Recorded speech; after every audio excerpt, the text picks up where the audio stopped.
Good afternoon. Today is May 16, 2026. Adriana Ariasia At Meridi at Hakariat at ito na ang mga bumabanderang balita. Naging pahirapan ang pag-apula ng apoy sa residential area sa Pateros. Suspetsya ng mga bumbero nagsimula ang apoy sa napabayaang kandila sa gitna ng rotational brownout sa lugar. Nangunguna sa balita si Ninoong Poco. Malayo palang kita na ang sunog na sumiklab sa residential area sa Barangay Santa Ana sa Pateros. Mag-alas 11 kagabi na magsimula ang sunog at nabulabog ang maraming residente.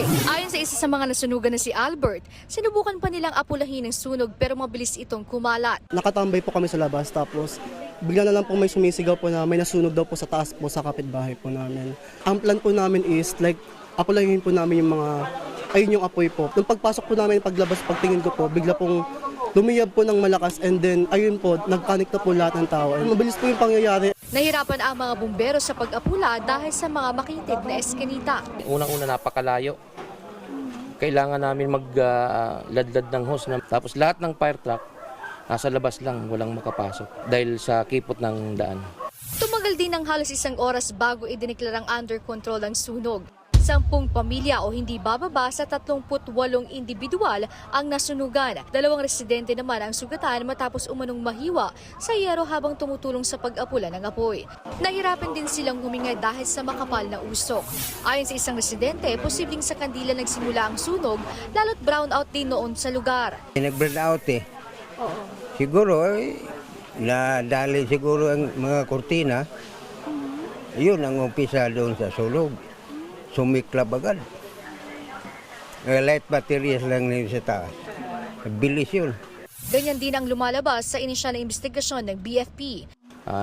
Sa nakalap namin na data, parang may nagsindi ng kandila at naiwan siguro.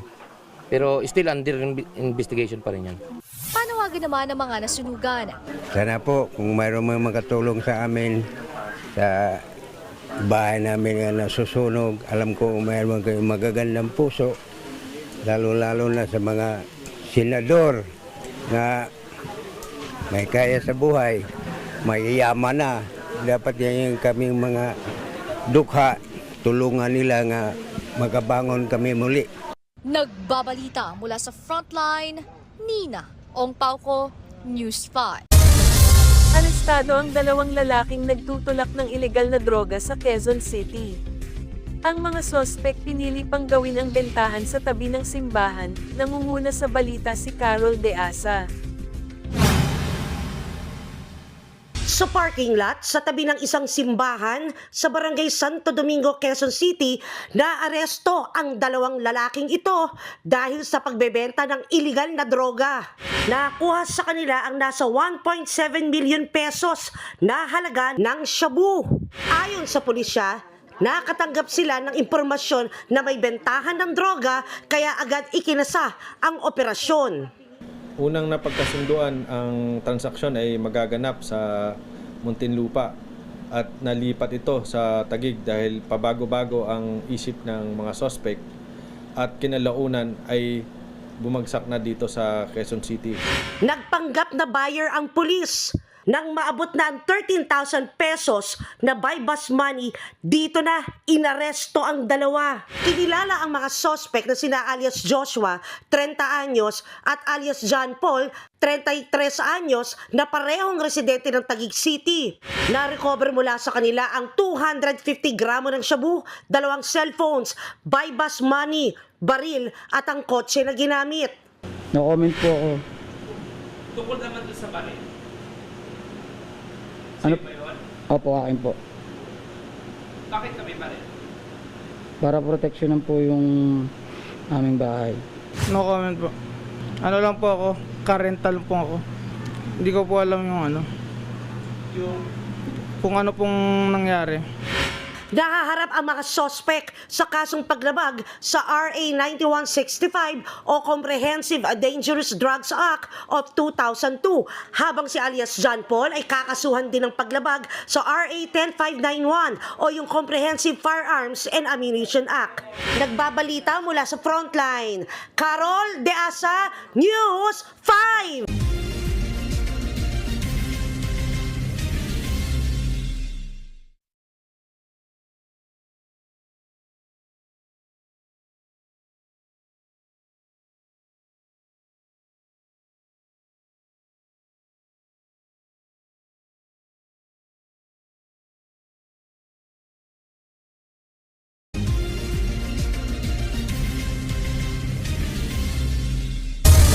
Firefighter was killed and 10 more people were injured after a massive explosion and fire ripped through a lumber company in Maine, authorities said.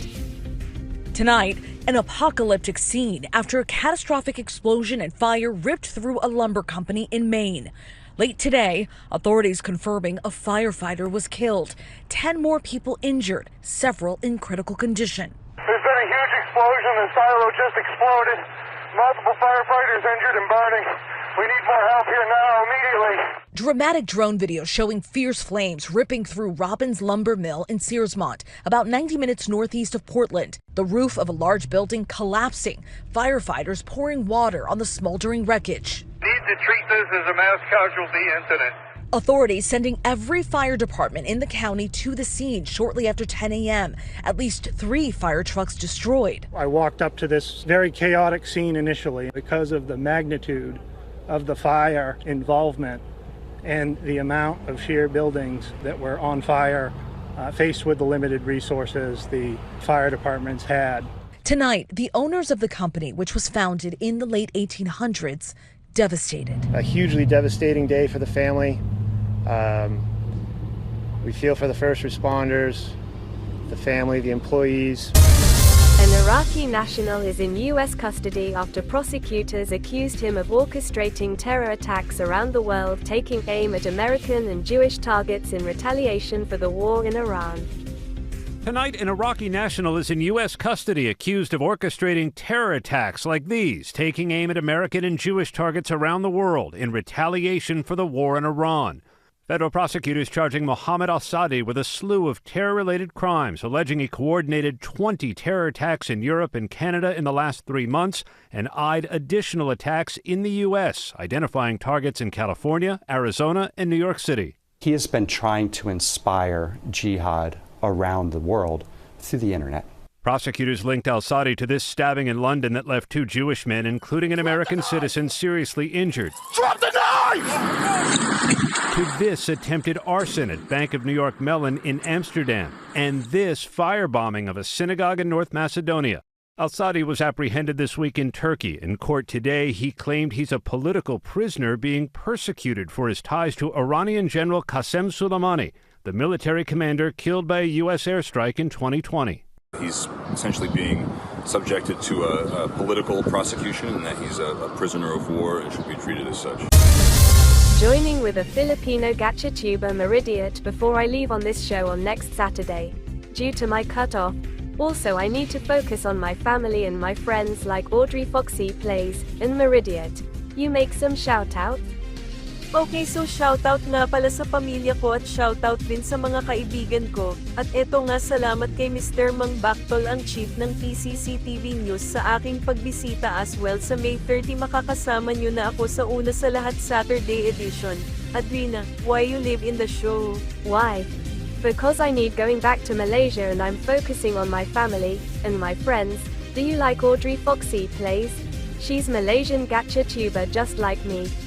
Yes, I like her because when it got befriend many years ago, so it's still here as now. That's why talking about Meridiat, flagged headlines. You know, I'm Adriana Arias here. Now coming up next, music collections by me.